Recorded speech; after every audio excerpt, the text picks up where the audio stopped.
ụmụnne m enweghị ihe nchọrọ ịdrọp biko ya quick one biko inweta ozi atụsa ozi ya o nwere onye mfu na social media ọ na-akpali very dark man ọ sị na that man should be arrested for stopping Dangote's truck etin wute m rinne na-echezi ka onye reason ekwesịrị iji wee stop wee ka ọ kọwaa in details etin na-ewute m na nkọwa ya eriju ha afọ yes that no one ụdị ihe a nwere ike ime na Nigeria na ya dị safe and see the level of insecurity in Nigeria. You know, people even I don't care.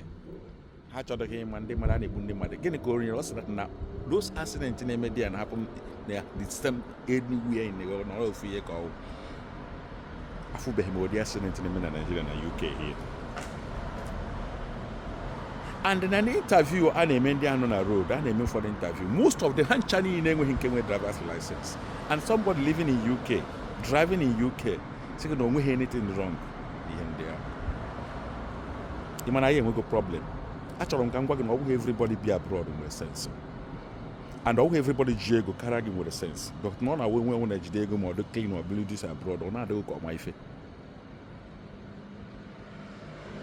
n'obodo a nwa na you can drive license gị kwe hụ license gị may expire just today 1 hour o ji may expire 1 minute o ji may expire police stop or you're on your own inweghị insurance in your car 1 minute that car ma na-eji another cab or you were ụkwụ n'aba ya adị gị police ga-esizi ya and nyekwa fine ọ bụrụ na road tax gị may expire that night the morning ị nwere ike gaa afụsị moto gị eburu moto gị n'ihu ya adị nke gị bi n'anya ọ bụrụ na ị bịara ebe enwe ịnya moto na ị na-anya moto gị doesn't mean ị nwere right ịnya ibu mmadụ na moto gị ị ga driver's license ọ ga-anọ for 3 good years ị qualify ya ị gap for topographical test training imecha ya pass ya and the other test ị ga-pass ma nke anya gị ma ihe niile aside everything to make sure you can see properly then ị mada na ị nwere ike ibu mmadụ na moto ị mazie taxi enwere some road adịghị stable ọ dịghị okay for big truck sign ya nọ there don't go there enwere time ị gaghị aga na ụfọdụ road sef even here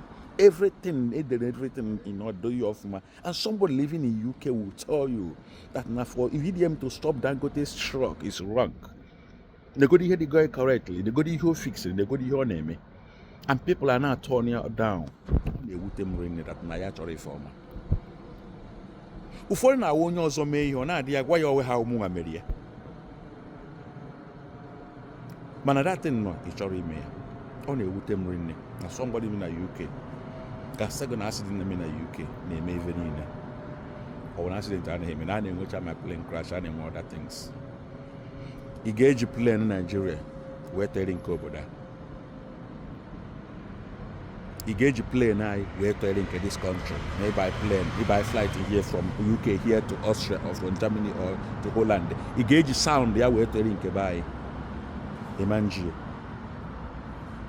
na ngwa gị eziokwu o nwere some things ọ na-agba na social media the thing na-agba m anya mmiri that not because some people talk because they just want to talk not because they have something to say nothing no because they want to talk you have hatred for the VDM it's up to you it's your business it's your choice but don't come out on social media fụ ihe ọma mmadụ mere ị ga-efolo ya sị na ihe nke a maka ị na-aka ntị na-aba na-atọ onye ka ọ wee wụọ na ikwuru okwu nwanne chetakwa na asịra na ọ nwụ na ị nọ n'ebe ndị mmadụ nọ n'ịnọ na congregation ọ sị that if you don't know what to say also you should shut up mechie ọnụ gị because people who assume wisdom on you mana ikwu okwu anyị mara ka echiche gị asịghị gị hate na mmadụ that's your business asịghị gị hate kwene mụnwa it's up to you it's your business but if ife ọma mmadụ mere ọwụ na ife mmadụ na-eme kwete nọ ife ọma ka ife ọma wee bịa na ndụ gị na UK here even ijiri alcohol n'aka ị gaghị nọ na driver's side na moto mere park police kwụsị gị you're in trouble police ebe afọ gị with alcohol n'aka gị na driver's side nsogbu dị but na be anyị mmadụ ya ejiri nne ya anya n'aka o ji kaikai n'aka na-aṅụ moto a na-emove ugboro ole ka ihugo trailer fair break n'obodo Igbo inwe MOT you can't even drive on the road MOT the only way you get to free from MOT would that na ibu go the appointment and you're on your way to that appointment police of full side or full evidence shows that now you have already booked for the appointment for MOT make sure that motor with the standard you know that's the only way okay say happen if not you're on your own that car again fine moto ga adịghị na ọ dị ebe na tunnel ime ego na tunnel nọ ebe 1,000 pounds for moto gị stop na tunnel moto inwe control nwe gị stop anytime but agwa gị ọ bụrụ na moto gị ebe ahụ and fuel gwụrụ ya nsogbu dị mmadụ pụtara signal na ihe na-emebe anyị na ọ dị normal driving anyị wụ zero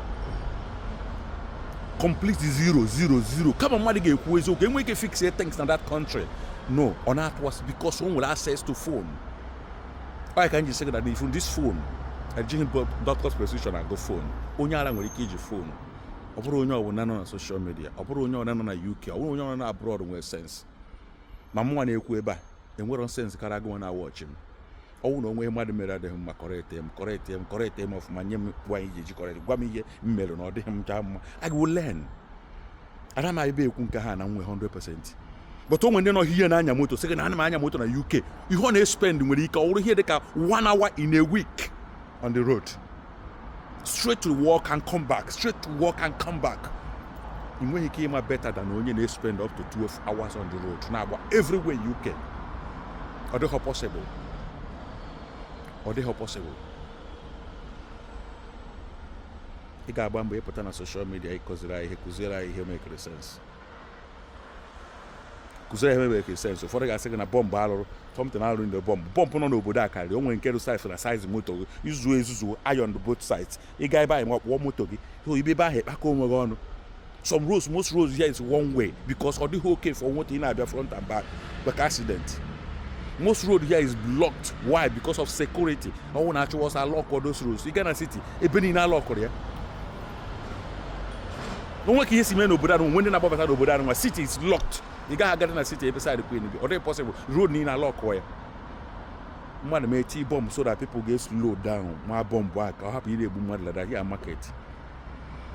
People have footage of those things. Then name an interview. Don't win cage license. If one has a license, either for the had a toilet anymore here. ID card, my account. Before have their date of birth. Before have or conductors moto, no license, nothing. And don't worry about it. Him I will hate it. I say I get hate. Hate you. It is your choice. You have a right to hate. I say I get hate when can name. Don't like it, just hate it. Because in a sense of photo. Because some of people here living in UK here have never. I'm going to say on your motor. Before they hear any text, come on to your Ghana person. Come on to your Ghana system before I got practical. Ha person here, but I got on social media na kuzige. Before no na CR na make program, but no one anya motor, one motor. Hire to be motor. Anybody can sit in there, get to make a program, go sit in there because again, go say any motor because what are they on social media? Oh, when any more from the UK. No, it and have peace today that not be everybody will live abroad get sense. And not be everybody will see social media. Then you got advice to do no more. Most people there, they frustrated. Most people there, it go. But I got ama.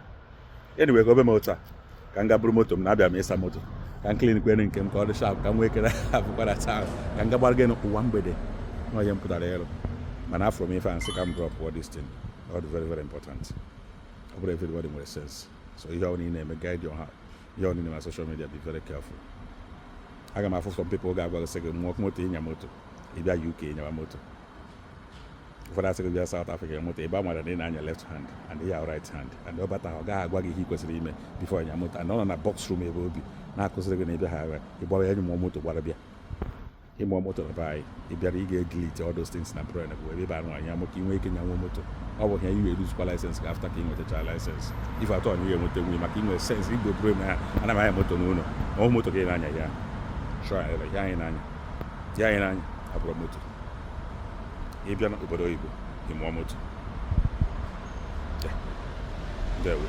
Okay, when we make a smart, they will tell you, follow our page for more updates. Thank you so much.